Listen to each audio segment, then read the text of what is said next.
Sometimes the soul screams, but no sound comes out. We remain standing there, trapped in emptiness, asking ourselves, has anyone been through this before? Would Al-Kindi have understood this pain? Then we begin to search, not for answers but for echoes, and within them we find keys to awakening. Peace be upon you, and welcome back to our channel. Al-Kindi says in his famous treatise that grief over the dead is ignorance of the truth of death and unawareness of its hidden secrets.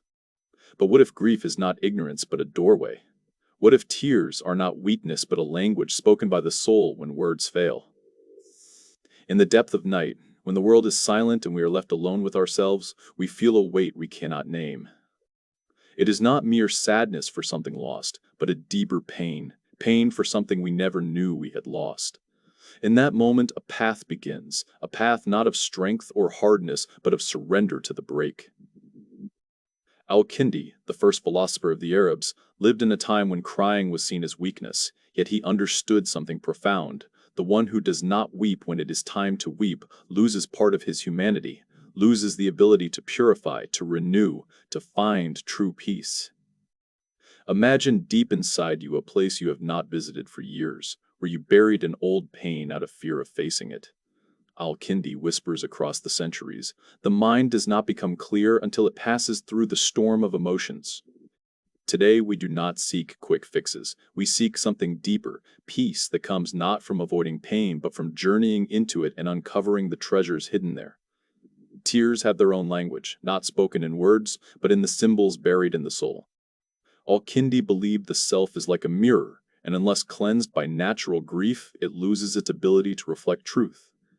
This is not passing philosophy, but a roadmap to healing. In a world that pushes us to repress our feelings, crying becomes an act of revolution, a revolt against emotional numbness.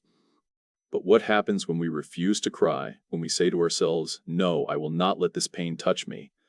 Al-Kindi answers, the one who imprisons his tears imprisons his soul in a cage of ice. And ice does not melt by willpower alone, but by warmth, patience, and love. Think of the last time you truly wept, not out of anger or frustration, but cleansing tears that came from a place so deep you did not know it was there. Such weeping has a special power. It washes not only the eyes, but the soul itself. In Islamic tradition, we find that the Prophet, peace be upon him, wept when his son Ibrahim died. This was not weakness, but humanity in its most radiant form. Influenced by this tradition, Al-Kindi understood that crying is not the breaking of the soul, but its renewal. Close your eyes for a moment and breathe deeply. Ask your heart, what do I need to weep for today? Do not seek an instant answer. Let the question echo inside you, like a sound in a deep cave. Sometimes the most important answers come as whispers, not as screams. In every pain lies a treasure unseen by the eye. Al-Kindi discovered this when he wrote, "Pain is a truthful teacher, it neither lies nor flatters." In a world full of sweet deceptions and empty courtesies, pain comes as a harsh but honest truth, and in that honesty lies the beginning of liberation. Pain is not an enemy to be fought, but a message to be decoded. Every pain has its sign, every tear its meaning, every heartbreak its wisdom. Imagine your heart as an old library filled with forgotten books, each carrying the story of an ancient pain, disappointment, or loss. For years you ignored this library, thinking forgetting was the solution. But Al-Kindi whispers, buried knowledge does not vanish, it turns chronic. In his philosophy, pain is not merely a feeling to be bypassed, but a key to deeper understanding of human nature. When we grieve a loss, we grieve not only the absence of someone, but every moment we never shared, every word we never spoke, every love we never expressed. Within this grief lies the treasure greater appreciation of love, deeper gratitude for the present, and a more sincere desire for real connection. Al-Kindi says, the one who has not known the loss of love cannot know its true worth. Instead of asking why pain happens, ask what it has taught. The deepest lessons often come wrapped in the most painful experiences. For Al-Kindi, crying is not simply emotional release, but a sacred ritual of purification. Just as the body needs washing to stay pure, the soul needs tears to remain clear. In fragments of his lost writings, he explains this idea, overturning the old view of weeping. Crying is not collapse, but construction, not an end, but a beginning. Ancient cultures had seasons and rituals for grief, giving it honor and place. But in our modern world, crying has become something hidden, suppressed, dismissed as inconvenience. Al-Kindi warns, a society that does not cry is a society with a dead conscience. So how do we reclaim this stolen right, the right to weep? How do we relearn the language of tears we have forgotten? He suggests, give your sorrow its time and place, as you give joy its time and place. Imagine dedicating 10 minutes a day to sit with yourself. No masks, no excuses, no fixing, just listening to what your soul says. In that silence, in that surrender, true purification begins. Al-Kindi calls these moments appointments with truth, when we face ourselves as we are, not as we wish to appear. In that confrontation, both harsh and gentle, healing happens. A true tear washes the soul as rain washes the earth. And just as earth becomes more fertile after rain, so does the soul become more able to love, to forgive, to find peace after weeping. Here we stand in the middle of the journey, in the heart of the storm, still breathing. This is no accident. This is no accident, Al-Kindi says. The person who did not weep when weeping was due has lost the capacity for true peace. What? What does that mean for you today, in your moment of pain?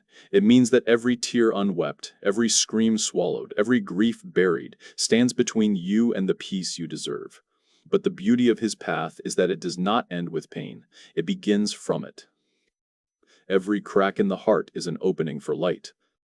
He teaches that healing is not a return to what we once were, but an evolution into what we are meant to become. The goal is not to erase pain, but to transform it into wisdom, not to forget the past, but to harvest its golden lessons.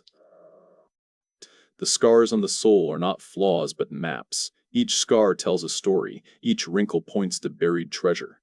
The first stage of his roadmap is courageous recognition. Stop running from pain and sit with it. Ask it as you would an old friend, what do you want to teach me?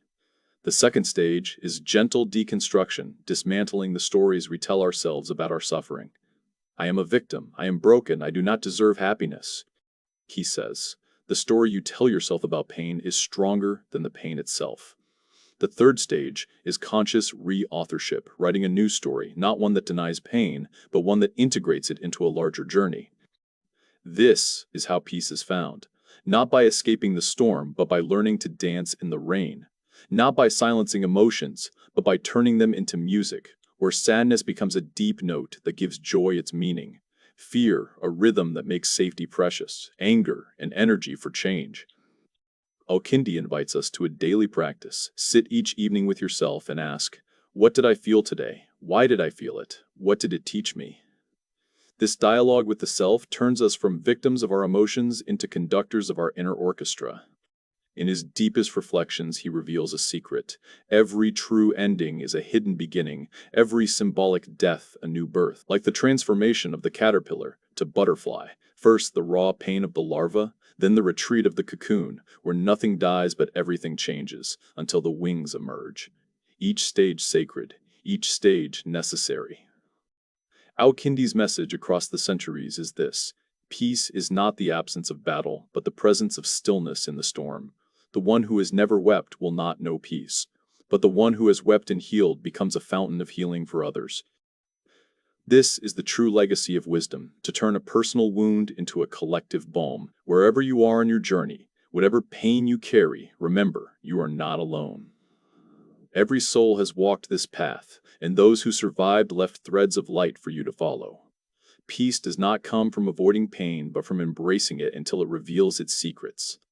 It comes not from denying tears, but from letting them wash the heart clean as a mirror. It comes not from fleeing the self, but from returning to it with love. This is the wisdom Al-Kindi offers, not perfection, but humanity. Fragile, strong, broken, healed, afraid, and brave. And in that humanity lies the endless peace of becoming a source of peace for the world. If this reflection resonated with you, take the next step by watching our previous video with Avicenna, where we explored the hidden illness of the soul, how exhaustion speaks in the body's language, and how compassionate listening begins real healing. Consider today's journey with Al-Kindi a map of tears and renewal, and that earlier episode a map of fatigue and concealed pain.